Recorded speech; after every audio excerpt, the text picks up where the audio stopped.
There was not only an entire continent across the Atlantic. There was a different universe, full of its own peoples and societies.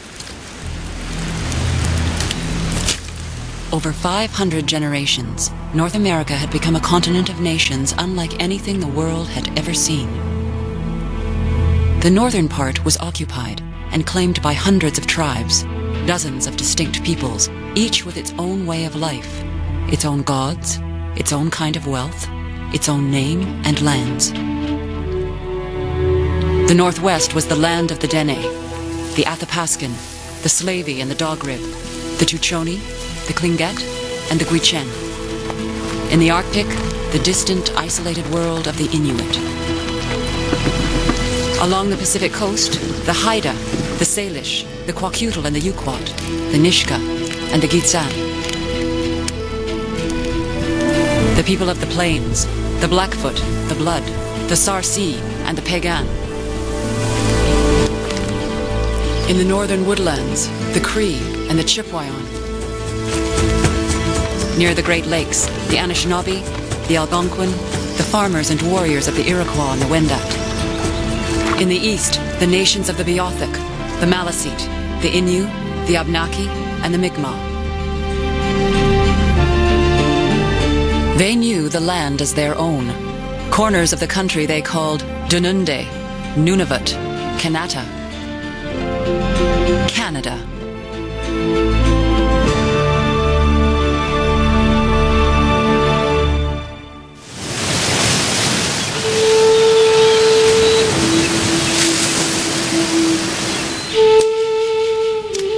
The Beothuk woman, Shawnadithit, had drawn some maps for her guardian, William Cormac, to help him find the lost nation of the Beothuk. He followed the maps deep into the interior, but found no one. Then he realized the answers were in the maps themselves. Shawnadithit had drawn stick figures, one group moving away from the other. She drew her own people in red. Food had been scarce inland, and they hadn't moved far enough to avoid European disease. With no immunity, the Beothuk started to die. Then she drew some figures in black to represent gangs of white men. Some settlers considered the Beothuk to be thieves. There were stories that they hunted the Beothuk down for bounty, killing everyone they could find. Shawnadithit received 2 gunshot wounds at 2 different times, from shots fired at the band she was with by the English people. One wound was that of a slug, or a buckshot that went through the palm of her hand. The other was a shot through her leg. Disease, starvation, massacres. Shawnadithit had always known the truth. Now William Cormac did too. Britons have trespassed here, to be a blight and a scourge to a portion of the human race. A defenceless and once independent, proud tribe of men have nearly been extirpated from the face of the earth, scarcely causing an inquiry how or why. They have been dislodged and disappeared from the earth. There were white settlers in other parts of Canada by now, some living alongside native people, some pushing them aside. By 1829, in Newfoundland, there was just one Beothuk left, and Shawnadithit had tuberculosis.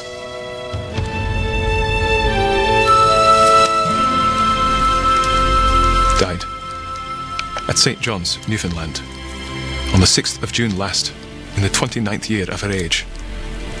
Shawnadithit, supposed to be the last of the Red Indians, or Beothuks. In Newfoundland, there has been a primitive nation, once claiming rank as a portion of the human race, that has lived, flourished, and now become extinct in their own orbit.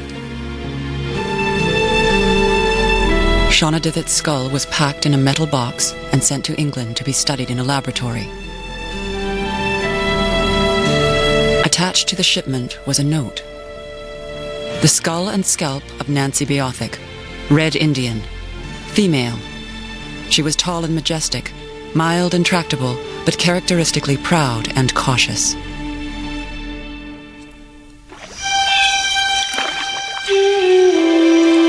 Not all the native peoples of North America would share Shawnadithit's tragic fate, but none could avoid contact with outsiders, and when that happened, the whole course of human history changed. New ties would be forged, and old gods challenged. Neither side was sure the other was even human. It is a drama that would shape the destiny of this land. First Contact.